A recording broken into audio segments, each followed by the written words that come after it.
اب سوال جواب کا سلسلہ شروع ہو رہا ہے۔ جن حضرات کو مذہبی سوالات جو بھی ہوں وہ چٹھی میں کاغذ پر لکھ کر یہاں بھیج دیں تو آپ کو، اتھوا تو جو والنٹیئرس ہیں ان کو بھی آپ اپنی چٹھی اپنا کاغذ بھیج سکتے ہیں اور یہاں پر ان کے جوابات دیے جائیں گے۔ جیسا کہ اعلان ہوا تھا کہ آخری جو نشست ہوگی وہ سوال جواب کی نشست ہوگی، تو سوال جواب کی نشست کے لیے جو 30 منٹ آدھا گھنٹہ رکھا گیا ہے، تو اس میں جتنے سوالات کے جواب دینا ممکن ہوگا فقیر کوشش کرے گا کہ اپنے حسب استطاعت ان سوالات کا جواب دے سکے۔ یہ تو ناممکن ہے کہ جتنے سوالات آئے ہیں پورے سوالات کا جواب 30 منٹ کے اندر دیا جائے، کیونکہ سوال کوئی ایسا ہے نہیں کہ 2 + 2 کتنے ہوتے ہیں، میں کہوں 4، ایسا تو کوئی سوال ہے نہیں، بلکہ سب کے سب سوال ایسے ہیں کہ جن کے لیے سمجھانا پڑے گا، جن کے لیے تفصیل سے بات کرنے کی ضرورت رہتی ہے۔ پہلا جو سوال ہے کہ کہا جاتا ہے کہ مہدی آخر زمانے میں آئیں گے، تو یہ سب سے پہلی چیز، سوال میں خود الفاظ ایسے ہیں کہ کہا جاتا ہے، پتہ نہیں کہ کون کہتے ہیں کہ جس کے تعلق سے لکھا گیا ہے کہ کہا جاتا ہے۔ جہاں تک مہدی موعود علیہ السلام کی بات ہے، اب مہدی کے تعلق سے سب سے جو آتھینٹک سند یافتہ بات ہوگی وہ رسول اللہ صلی اللہ علیہ وسلم کی بات ہوگی۔ اب رسول اللہ صلی اللہ علیہ وسلم نے بتایا کہ مہدی کب آنے والے ہیں۔ آپ نے کہا کیف تہلک امۃ انا فی اولھا، وہ امت کیسے ہلاک ہوگی جس کے اول میں میں ہوں، والمہدی من اہل بیتی فی وسطہ، اور مہدی میرے اہل بیت سے اس کے درمیان میں ہے، وہ عیسی ابن مریم فی آخرھا، اور عیسیٰ ابن مریم جس کے آخر میں ہے۔ تو میں رسول اللہ صلی اللہ علیہ وسلم نے صاف طور پر اس حدیث میں بتا دیا کہ اول میں رسول ہیں، درمیان میں مہدی ہیں، اور آخر میں عیسیٰ علیہ السلام کی ذات آنے والی ہے۔ تو آپ نے زمانہ تمام بتا دیا کہ تینوں زمانے میں ایک ایک امت کو ہلاکت سے بچانے والی ہستی آنے والی ہے۔ تو یہ حدیث خود بتا رہی ہے کہ مہدی علیہ السلام درمیان میں وسط امت میں آنے والے ہیں، آخر میں نہیں، اور نہ ہی عیسیٰ علیہ السلام کے ساتھ آنے والے ہیں۔ اور اس کے بعد ایک سوال یہ ہے کہ اجتماع مہدی و عیسیٰ، بعض افراد ہم اکثر مہدویوں سے سوال بھی کرتے ہیں کہ حضرت امامنا مہدی موعود علیہ السلام آخر زمانے میں عیسیٰ علیہ السلام کے ساتھ آنے والے ہیں، اور مہدی موعود علیہ السلام ان کے عقیدے کے مطابق ان کا ماننا یہ ہے کہ مہدی جو ہے وہ امامت کریں گے اور عیسیٰ علیہ السلام پیچھے اقتدا کریں گے۔ اس کے تعلق سے ہم مہدویوں کا صاف طور پر جواب ایک ہی ہے۔ پہلا جواب تو آپ یاد رکھ لیجئے کہ کوئی ایک ایسی حدیث جس میں مہدی اور عیسیٰ کے الفاظ کے ساتھ ذکر آیا ہو، رسول نے کہا ہو کہ مہدی اور عیسیٰ دونوں رہیں گے اور مہدی نماز پڑھائیں گے اور عیسیٰ اقتدا کریں گے، اگر حدیث کی کتابوں میں کہیں بھی کوئی حدیث پائی جاتی ہے تو آپ لا کر بتائیں، ہم اس کے تعلق سے گفتگو کرنے کے لیے تیار ہیں۔ جہاں تک ان لوگوں نے جو بات بتائی ہے کہ عیسیٰ اقتدا کریں گے، مہدی علیہ السلام امامت کریں گے، اس میں مہدی موعود علیہ السلام کا ذکر پایا نہیں جاتا۔ سب جگہ امامکم کے الفاظ آئے ہیں، یعنی تمہارا امام تم سے ہوگا۔ تو لوگوں نے کہا کہ یہاں بریکٹ میں آپ دیکھو کہ عربی میں جو عبارت ہوتی ہے اس میں رسول کے الفاظ امامکم کے آتے ہیں، اور ترجمہ جب کرتے ہیں ترجمہ کرنے والوں نے امام لکھ کر بریکٹ میں لفظ مہدی لکھا ہے۔ تو سوال یہ ہے کہ ہم مہدوی یہ بریکٹ کی چیزوں کا عقیدہ رکھنے والے نہیں، ہم مہدوی قول رسول کا عقیدہ رکھنے والے ہیں۔ اگر آپ بتا سکتے ہیں کہ مہدی اور عیسیٰ دونوں کا ایک ساتھ ذکر کسی حدیث میں پایا جائے جس میں رسول نے فرمایا ہو مہدی امامت کریں گے اور عیسیٰ اقتدا کریں گے، تو آپ وہ حدیث کو لے کر آؤ۔ کہیں بھی کوئی روایت میں کسی حدیث کی کتاب میں یہ روایت پائی نہیں جاتی کہ مہدی امامت کریں گے اور عیسیٰ اقتدا کریں گے۔ جہاں بھی آیا ہے امام کا لفظ آیا ہے تو لوگوں نے وہاں بازو میں بریکٹ میں مہدی کے لفظ کا وہاں پر اضافہ کر دیا۔ اور اگر آپ حدیث کے الفاظ سننا چاہتے ہیں تو سن لیجئے کہ رسول اللہ صلی اللہ علیہ وسلم نے عن ابی ہریرہ رضی اللہ عنہ قال رسول اللہ صلی اللہ علیہ وسلم کیف انتم اذا نزل ابن مریم فیکم و امامکم منکم۔ آپ کو عربی نہ آتی نہ ہو لیکن لفظ مہدی تو آپ کو سنائی دے سکتا ہے۔ ابھی جو میں نے حدیث شریف پڑھی اس میں آپ کو لفظ مہدی سنائی نہیں دیا کیونکہ وہاں پر ذکر نہیں۔ رسول نے فرمایا کیف انتم اذا نزل ابن مریم فیکم و امامکم منکم، تو یہاں لفظ امام آیا ہے کہ تمہارا امام تم میں سے ہوگا۔ تو لوگوں نے جو ترجمہ کیا انہوں نے امام کا لفظ لکھا اور بازو بریکٹ ڈال کر انہوں نے بریکٹ کے اندر لفظ مہدی کا اضافہ کیا ہے۔ تو کسی حدیث میں مہدی اور عیسیٰ کا ایک ساتھ ہونے کے تعلق سے ذکر نہیں۔ اگر آپ سننا چاہتے ہیں تو مسلم شریف کی بھی حدیث ہے کہ عن جابر قال رسول اللہ صلی اللہ علیہ وسلم لا تزال طائفة من امتی یقاتلون علی الحق ظاہرین الى یوم القیامہ قال فینزل عیسیٰ ابن مریم علیہ السلام فیقول امیرهم تعال صلی لنا فیقول لا ان بعضکم علی بعض امراء تکرمۃ اللہ هذه الامہ۔ یہ اشعۃ اللمات مسلم شریف کی بھی روایت ہے، اشعۃ اللمات جلد 4۔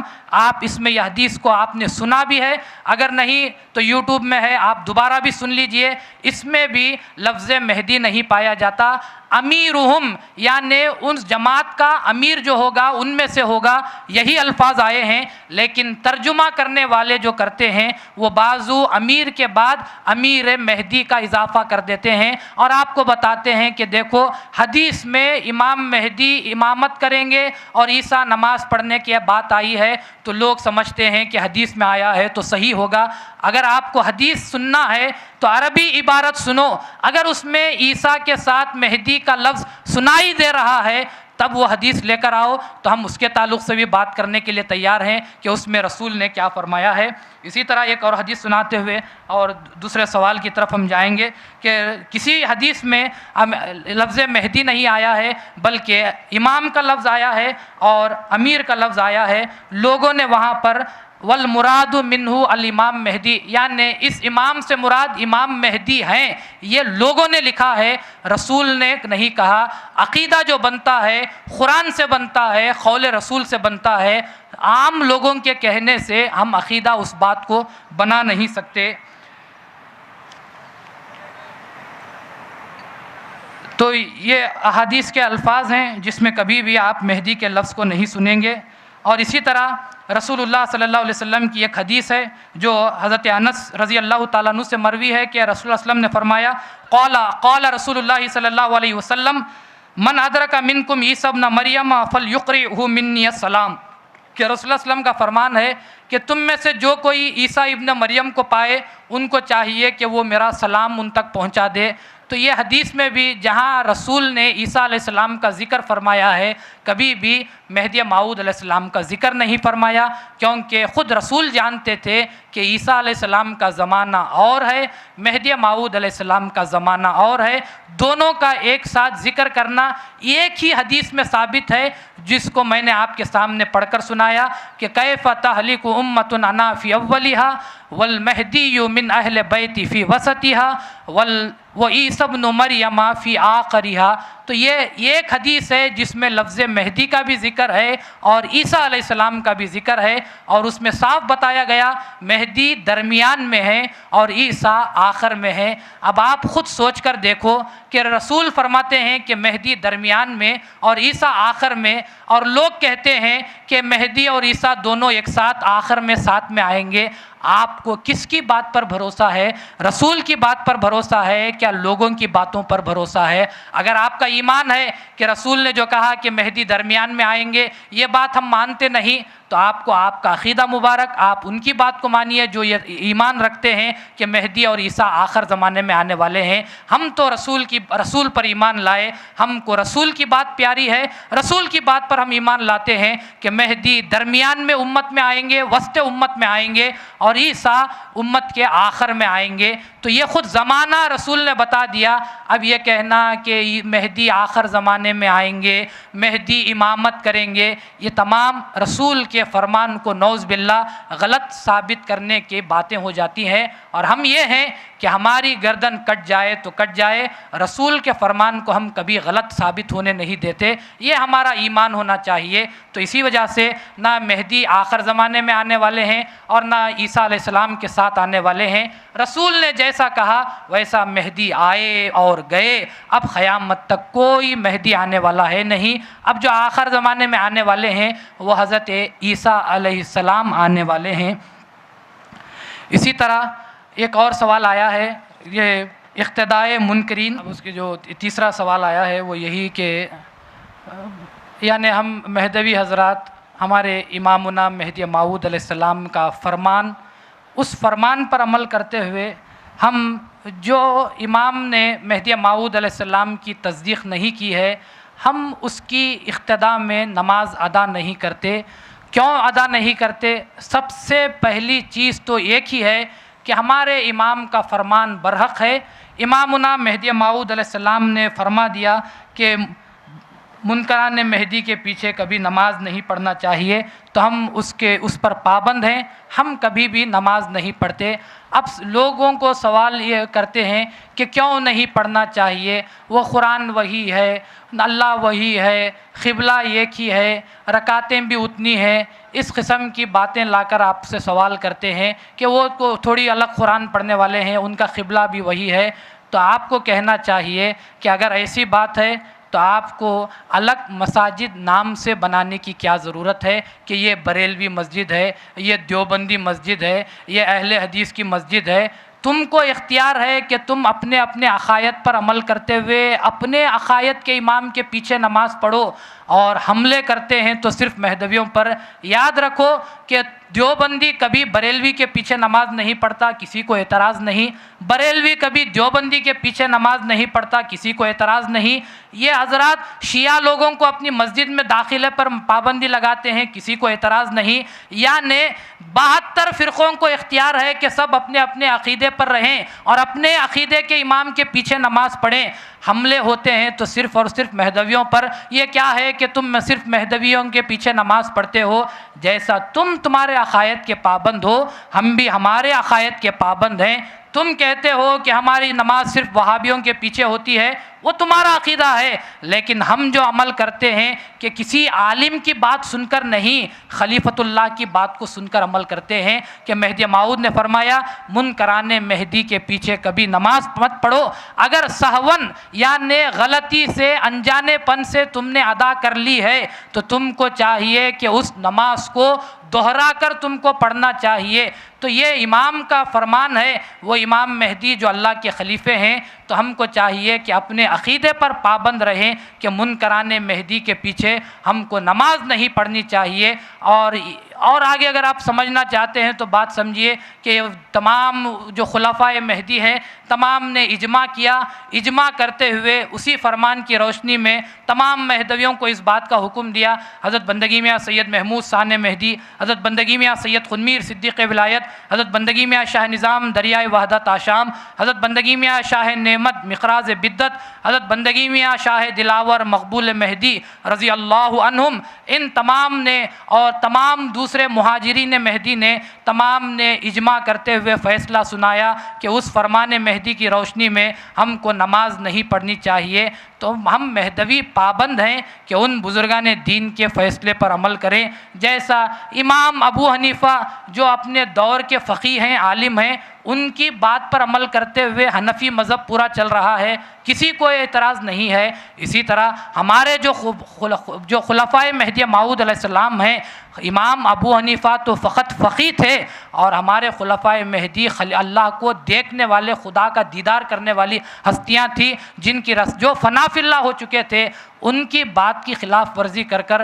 کون اپنے ایمان کی ضمانت دے سکتا ہے؟ خدا را اپنے ایمان کی حفاظت کرو، فرمان مہدی پر عمل کرو۔ انشاءاللہ مختصر طور پر جواب دیا گیا ہے، کبھی اور وقت ملے گا تو اس کے اقتداء کے تعلق سے بھی تفصیل کے ساتھ کھول کر آپ کے سامنے بیان کیا جائے گا۔ اسی طرح ایک سوال بھی آیا ہے کہ مہدوی نفل نماز کیوں نہیں پڑھتے؟ یہ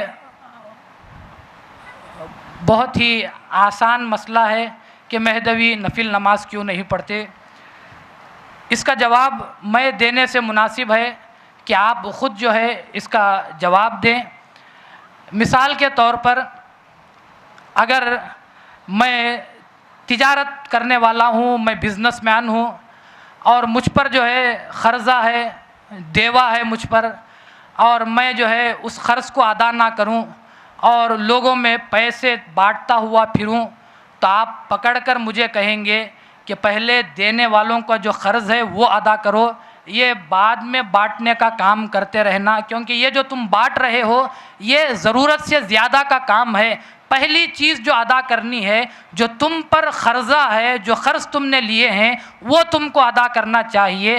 یہی معاملہ نفل کا اور ذکر اللہ کا ہے۔ امامنا مہدی موعود علیہ السلام نے اسی لیے نفل پڑھنے سے منع فرمایا، کیونکہ نفل کے معنی فرض سے بڑھ کر جو ہے اس کو نفل کہتے ہیں۔ مہدی موعود نے فرمایا کہ جو ذکر اللہ ہے وہ فرض ہے، تم فرض کو چھوڑ کر نفل کرو گے تو تم کو خدا یہی کہے گا کہ جو فرض تھا وہ تو خدا پوچھنے والا ہے، نفل کے تعلق سے خدا آپ کو پوچھے گا نہیں، تو وہ کام کرو جس کے تعلق سے قیامت میں پوچھ ہے۔ جو تعلق سے پوچھ نہیں، انسان اس کام کو کرتا ہوا جا رہا ہے کہ نفل نمازیں میں دن میں 100 رکعت نفل نمازیں پڑھتا ہوں، حالانکہ نفل کے تعلق سے آپ کو خدا کے پاس پوچھ نہیں، ہاں ذکر اللہ کے تعلق سے آپ کو خدا کے پاس پوچھ ہے، کیونکہ ذکر اللہ فرض ہے۔ اللہ نے قرآن میں 20 آیتوں میں فرمایا ہے اذکروا اللہ ذکرا کثیرا، اے لوگوں اللہ کا ذکر کثرت کے ساتھ کرو۔ وہ جو اللہ کے جو بندے ہوتے ہیں، اللہ تعالیٰ نے قرآن میں ارشاد فرمایا الذین یذکرون اللہ قیاما وقعودا وعلی جنوبہم، جو اللہ کا ذکر کرتے ہیں کھڑے ہوئے، بیٹھے ہوئے، لیٹے ہوئے، تو اللہ نے تمام ذکر اللہ کے تعلق سے تمام باتوں کو ارشاد فرمایا۔ لیکن مسلمان یہ کہتے ہیں کہ اللہ جو کہتا ہے ہم وہ نہیں کرتے، ہمارے دل میں جو آتا ہے ہم وہ کرتے ہیں۔ اللہ نے کہا ذکر کرو، کوئی ذکر کرنے کے لیے تیار نہیں۔ اللہ نے نفل نمازوں کا حکم نہیں دیا۔ لوگ کہتے ہیں کہ میں دن میں 100 رکعت پڑھتا ہوں، میں 200 رکعت پڑھتا ہوں، تو آپ خود سوچ کر دیکھو کہ تم اپنی طلب کو پورا کرنا، اپنی خواہش کو پورا کرنا چاہتے ہو یا خدا کو راضی کرنا چاہتے ہو؟ خدا کب راضی ہوتا ہے؟ خدا نے جو حکم دیا اس پر عمل کرو تو خدا راضی ہوتا ہے۔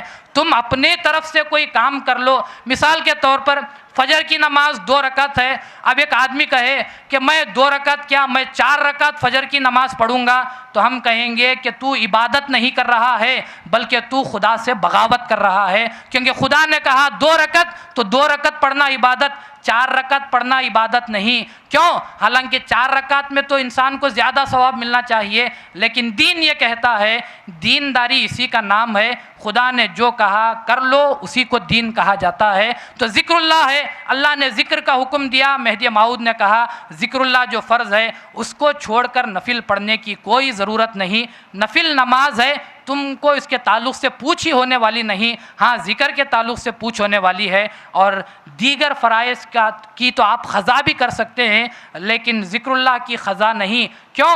اگر آپ نے ظہر کی نماز آپ سے قضا ہو گئی تو آپ رات میں یا دوسرے دن اس کی قضا بھی پڑھ سکتے ہیں، لیکن ذکر اللہ فرض ایسا فرض ہے جس کی قضا نہیں۔ کیوں؟ اس وجہ سے کہ آتی جاتی سانس پر ذکر اللہ فرض ہے، جو سانس نکل گئی اس سانس کو آپ دوبارہ لے نہیں سکتے، تو اس وجہ سے ذکر اللہ کی قضا بھی ممکن نہیں۔ تو مہدی موعود نے کہا کہ ذکر اللہ کی پابندی کرو۔ اور اسی کے ساتھ یہ بھی ایک سوال کیا جاتا ہے کہ ہم مہدوی تسبیح کے دانے کیوں نہیں گنتے، یعنی گن کر تسبیح کا ہم کیوں یاد نہیں کرتے؟ آپ جو حضرات یہ کہتے ہیں آپ ان سے پوچھ کر دیکھو کہ کیا قرآن میں اللہ نے کہیں بھی کہا کہ مجھے گن گن کر یاد کرو؟ اللہ نے کبھی بھی قرآن میں یہ حکم نہیں دیا کہ تم مجھے گن کر یاد کرو، بلکہ جہاں بھی اللہ نے الفاظ استعمال فرمائے ذکراً کثیرہ کے الفاظ استعمال فرمائے، یعنی کثرت سے۔ کثرت کس کو کہتے ہیں؟ جب آپ کسی چیز کو گن نہیں سکتے تو آپ کہتے ہیں کہ بہت کثیر تعداد میں لوگ آئے تھے۔ اگر مجلس میں اگر 10 آدمی بیٹھے ہوئے ہیں تو میں آرام سے گن کر کہہ سکتا ہوں کہ 10 آدمی بیٹھے ہوئے ہیں۔ اگر ایسا ہی مجموعہ ہے کہ میں کھڑے ہو کر گن نہیں سکتا تو میں یہی کہوں گا کہ کافی کثیر تعداد میں لوگ موجود ہیں۔ تو جو گنتی انگلیوں میں سما نہیں سکتی اسی کو کثیر کے نام سے یاد کرتے ہیں۔ تو قرآن میں اللہ نے یہی کہا اذکروا اللہ ذکراً کثیرا، یعنی بغیر حساب کتاب کے اللہ کا ذکر کرو۔ لیکن لوگ یہ کہتے ہیں کہ قرآن میں اللہ نے کہا ہے کہ بغیر حساب کتاب کے ان گنت خدا کو یاد کرو، لیکن ہم ہیں کہ خدا کو گن کر یاد کریں گے۔ خدا را انہی تمام چیزوں کو بغاوت کے نام سے یاد کیا جاتا ہے۔ اور مانگتے ہیں تو کیسے مانگتے ہیں؟ اے اللہ تو بغیر حساب کے دینے والا ہے، ہم کو بغیر حساب کے دے۔ مانگتے ہیں بغیر حساب کے اور خدا کو یاد کرتے ہیں تو حساب کر کر یاد کرتے ہیں کہ میں نے اتنا یاد کیا، دن میں 1000 مرتبہ گنتا ہوں، 1 لاکھ گنتا ہوں، 2 لاکھ گنتا ہوں۔ اور یاد کرو کہ خدا نے تم پر کتنی نعمتیں دی۔ ان تعدوا نعمت اللہ لا تحصوها، اگر تم اللہ کی نعمتوں کا شمار کرنے کی بھی کوشش کرو تو تم کبھی ان نعمتوں کا شمار بھی کر نہیں سکتے۔ تو اس وجہ سے ہم مہدویوں کے پاس خدا کو بغیر گنے کے کثرت کے ساتھ خدا کا ذکر کرتے ہیں۔ اور تسبیح کے دانے گننے میں ایک اور خرابی یہ پائی جاتی ہے کہ اس میں ریاکاری پائی جاتی ہے کہ اب میں تسبیح لے کر جو ہے یہاں کھڑا رہوں اور آپ کے سامنے بات کرتا رہوں، اس طرح یہ کام کرتا رہوں، تو آپ اس کو دکھاوا ہوتا ہے۔ آپ بھی کہیں گے کہ کتنے بڑے جو ہے بہت اچھے آدمی ہیں کہ ہمیشہ تسبیح کے دانے ڈھکیلتے رہتے ہیں۔ لیکن اگر سانسوں میں ذکر ہوتا رہتا ہے تو سانسوں میں جو ذکر ہوتا ہے اس کے اندر ریاکاری کا کوئی شائبہ پایا نہیں جاتا۔ سانسوں میں جو ذکر ہوتا ہے سانس کے ذریعے وہ اتنا زیادہ پوشیدہ ہوتا ہے کہ وہ کرامن کاتبین کو بھی اس کی خبر نہیں رہتی۔ تو اس لیے مہدی موعود نے فرمایا کہ یہ تسبیح کے دانے ڈھکیلنا نہیں ہے، سب سے بڑا ذکر تو یہ ہے کہ انسان کو اپنے من کا دانہ ڈھکیل دینا چاہیے، یعنی اپنی خودی کو ختم کرنا چاہیے۔ تسبیح کے دانے ڈھکیلنے سے انسان کے اندر ریاکاری اور غرور کا مادہ پیدا ہوتا ہے۔ کے بعد مجلس اختتام کو پہنچے گی۔ سوال جو ہے وہ زیارت کے تعلق سے آیا ہے کہ زیارت قبور کرنا کیسا ہے؟ زیارت قبور کے تعلق سے ہمارے لیے جو سب سے مستند چیز ہے وہ رسول اللہ صلی اللہ علیہ وسلم کا فرمان ہے، رسول اللہ صلی اللہ علیہ وسلم کا عمل ہے کہ آپ شہدائے احد کی زیارت کو آپ جایا کرتے تھے۔ آپ شب برات کے تعلق سے جو روایت آئی ہے کہ جس میں رسول اللہ صلی اللہ علیہ وسلم نے فرمایا کہ 15ویں شعبان کو میرے پاس جبرائیل آئے اور آ کر کہا کہ آپ اپنے سر کو اوپر اٹھا کر دیکھیے، تو رسول اللہ علیہ وسلم نے سر کو اٹھا کر پوچھا کہ یہ رات کون سی ہے؟ تو کہا کہ یہ نصف شعبان ہے، جب خدا پہلے آسمان پر آتا ہے اور ندا لگاتا ہے کہ ہے کوئی مانگنے والا، مغفرت میں دینے کے لیے تیار ہوں۔ بہرحال شب برات کے تعلق سے ہے، اور اسی تعلق سے روایت بھی ہے کہ اس دن رسول اللہ صلی اللہ علیہ وسلم پابندی سے جو ہے آپ شہدائے احد کی زیارت کو جایا کرتے تھے۔ شہدائے احد کی آپ نے زیارت کی ہے۔ اور دوسری ایک حدیث میں ہے کہ رسول اللہ صلی اللہ علیہ وسلم نے صحابہ سے ارشاد فرمایا کہ ہر چیز کو لوہے کو زنگ لگتا ہے اور اسی طرح دلوں کو بھی زنگ لگتا ہے۔ تو صحابہ نے پوچھا یا رسول اللہ یہ لوہے کو جو لوکھنڈ کو جو زنگ لگتا ہے اس کے زنگ کو دور کرنے کا طریقہ تو ہم کو معلوم ہے، لیکن یہ دلوں کو جو زنگ لگتا ہے اس کو دور کرنے کا طریقہ کیا ہے؟ تو رسول اللہ صلی اللہ علیہ وسلم نے ارشاد فرمایا کہ تلاوت القرآن و زیارت القبور، یعنی دلوں کو جب زنگ لگتا ہے تو اس کو دور کرنے کا طریقہ خود رسول نے فرمایا کہ قرآن کی تلاوت کرنی چاہیے اور قبروں کی زیارت کرنی چاہیے۔ تو قبروں کی زیارت سے انسان کے دل کا جو زنگ ہے وہ کیسے دور ہوتا ہے؟ مثال کے طور پر یہ رشتہ داروں کے پاس آپ جائیں جو مرحومین ہیں، کسی کے والد والدہ ہیں، دادا دادی مرحوم ہیں، ان کے پاس جاتے ہیں، یا ان کے جو قریبی رشتہ دار ہیں ان کی زیارت کو جاتے ہیں، تو زیارت جب کرتے ہیں تو انسان کو آخرت کی یاد آتی ہے، انسان کو یہ احساس ہوتا ہے کہ کل تک یہ آدمی جو ہے میرے ساتھ اٹھتا تھا، بیٹھتا تھا، ہم موج مستی کرتے تھے، کھانا وغیرہ ساتھ میں کھاتے تھے، آج حالت یہ ہے کہ یہ جو ہے زمین کے اندر چلا گیا۔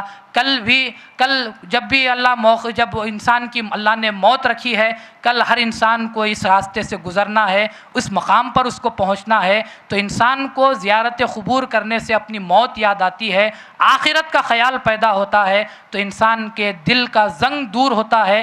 اس وجہ سے زیارت قبور کرنے کی تاکید کی گئی۔ اور جو اولیاء کرام ہیں، جو رسول اللہ صلی اللہ علیہ وسلم کی زیارت ہوتی ہے، اب ان کے تعلق سے تو ہم کیا کہہ سکتے ہیں، جب عام لوگوں کی زیارت ہوتی ہے تو ہم کو عبرت ملتی ہے، لیکن جب اولیاء کرام ہو یا پیغمبران خدا ہو، ان کی جب زیارت ہوتی ہے تو وہاں سے انسان کو نور حاصل ہوتا ہے، کیونکہ وہ ہستیاں ایسی ہیں کہ وہاں پر جس جگہ پر وہ دفن ہوتے ہیں وہاں پر خدا کے انوار کی بارش ہوتی رہتی ہے۔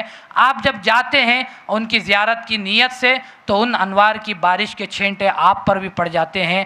مثال کے طور پر حضرت بندگی میاں سید خنمیر صدیق ولایت سید الشہداء رضی اللہ تعالیٰ عنہ، حضرت بندگی میاں سید محمود ثانی مہدی رضی اللہ تعالیٰ عنہ، آپ زیارتوں کو جاتے ہیں تو زیارت کو ہم جب جاتے ہیں ہم کو یقین ہے کہ ہم عاصی ہیں، ہم گنہگار ہیں، ہم خطا کار ہیں، ہم وہ دائرے میں قدم رکھنے کے بھی ہم قابل نہیں، لیکن خدا کے طرف سے ہم یہ عنایت سمجھتے ہوئے چلے جاتے ہیں کہ میں گنہگار ہوں، لیکن حضرت کے روضے میں جو انوار کی بارش ہو رہی ہے ان انوار کی بارش میں تھوڑی دیر گزار لوں گا تو میں پاک ہو جاؤں گا۔ تو اسی نیت کے تحت زیارت کو جاتے ہیں اور بزرگان دین کی بھی زیارت کرتے ہیں۔ اور جو اسی سوال میں ایک سوال یہ بھی تھا کہ یہ چوتھا وغیرہ کیوں کیا جاتا ہے۔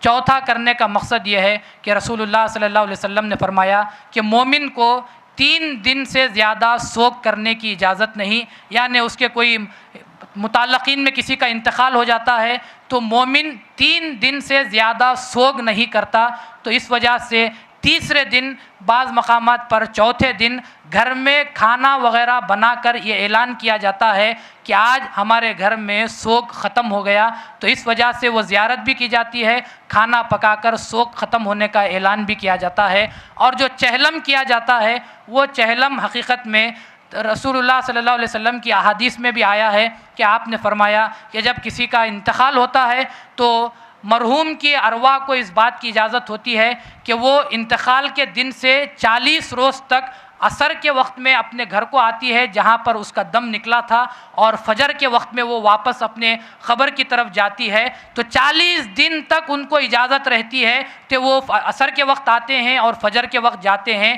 جب 40واں دن آتا ہے، جب وہ آخری گھڑی ہوتی ہے، اس کے بعد ان کو دوبارہ گھر کو آنے کی اس کی مرحوم کی روح کو اجازت نہیں ہوتی، بلکہ اس کی روح کا آسمانوں پر بلایا جاتا ہے، تو اس وجہ سے 40واں کیا جاتا ہے۔ اسی کو گھڑی بھی کہتے ہیں، یعنی 40 دن تک یہ آتے تھے، 40ویں روز ہمارے اور اس روح کے درمیان آخری ملاقات ہے اور آخری گھڑی ہے، یعنی جدائی کی گھڑی ہے، اسی کو چہلم وغیرہ کے نام سے یاد کیا جاتا ہے۔ لیکن چوتھا، 10واں، 20واں چہلم جو بھی ہے، یہ تمام کی تمام چیزیں یاد رکھیں، یہ تمام ایصال ثواب کی نیت سے ہونی چاہیے، لوگوں کو دکھانے کے لیے، خوش کرنے کے لیے کہ میں نے پورے گاؤں کو کھانا کھلایا۔ یاد رکھو اس سے تمہاری عزت میں اضافہ ہوگا، مرحوم کو کوئی فائدہ ہونے والا نہیں ہے۔ مرحوم کو فائدہ کب ہوگا؟ جب ایسا آدمی کھائے گا جس میں فقر و فاقہ ہے، جو مسکین ہے، جو غریب ہے، جو یتیم ہے، جس کے پاس کھانے کے لیے کچھ بھی نہیں، جو بھوکا ہے، اس کو کھلاؤ تو میت کو فائدہ پہنچے گا، مرحوم کو فائدہ پہنچے گا۔ اگر پورے گاؤں کو اپنی شان بتانے کے لیے کھلاؤ تو جینے والوں کو فائدہ ہوگا کہ لوگ تعریف کریں گے کہ کتنی عظیم بڑی دعوت کی تھی کہ پورے گاؤں کو کھلایا گیا، لیکن خدا را اپنی عزت بڑھانے کے لیے نہیں، مرحوم کو ثواب پہنچانے کے لیے کام کرو۔ ایصال ثواب کا یہی مقصد ہے۔ 4 لوگوں کو کھلاؤ لیکن اس نیت کے تحت کھلاؤ. 4000 کو کھلا کر کوئی فائدہ ہونے والا نہیں، لیکن اگر 4000 ہیں جو مسکین ہیں، غریب ہیں، جو مستحق افراد ہیں، تو 4000 کو بھی کھلانا جائز ہے. اگر آپ کو اتنے زیادہ غریب لوگ نہیں ملتے تو جتنے میسر ہیں اتنے لوگوں کو کھلاؤ، تو میت کو برابر اس کا ثواب پہنچتا رہتا ہے. اور ایصال ثواب، کھانا، کپڑے، جو بھی ہے ضرورت مند کی ضرورت پوری کر کر اس کا ثواب مرحوم کو پہنچانے کی خدا سے دعا کرو، تو خدا تعالیٰ ضرور بضرور آپ کے اس کام کا ثواب مرحوم کی ارواح کو پہنچاتا ہے، اور آپ کے اس کام سے مرحوم کی جو حالت رہتی ہے اللہ اس میں بہتری عطا کرتا ہے. یعنی عذاب ہے تو اللہ عذاب کو موقوف کر دیتا ہے، اور اچھی حالت میں ہے تو اللہ ان کے درجات کو بلند کرتا رہتا ہے. خدا تعالیٰ ہم تمام کو یہ دوسرے کاموں میں، شادی بیاہ میں اور اس قسم کی کاموں میں فضول خرچی کرنے سے ہم کو بچائے، کیونکہ پیسہ جو ہے وہ اللہ کی طرف سے بھی آپ کو نعمت ہے، اس کو صحیح طریقے سے استعمال کرو. خدا را فضول خرچی سے اپنے آپ کو روکو، کیونکہ قرآن میں اللہ نے فرمایا ہے جو فضول خرچی کرتے ہیں وہ شیطان کے دوست ہوا کرتے ہیں. تو شیطان کے دوست مت بنو، بلکہ اللہ نے آپ کو نعمت کے طور پر پیسہ دیا ہے، آزمائش کے طور پر دیا ہے، تو اس آزمائش میں کھرے اترنے کی کوشش کرو، اور خدا کو پیسہ خدا تک پہنچنے کا اپنے لیے طریقہ بناؤ. شیطان کے دوست بننے کی کوشش مت کرو. کوئی بھی کام ہو فضول خرچی سے انسان کو پرہیز کرنا چاہیے. خدا تعالیٰ ہم تمام کو صحیح معنی میں قرآن اور احادیث پر اور امامنا مہدی موعود علیہ السلام کے تعلیمات پر عمل کرنے کی ہم سب کو توفیق عطا فرمائے.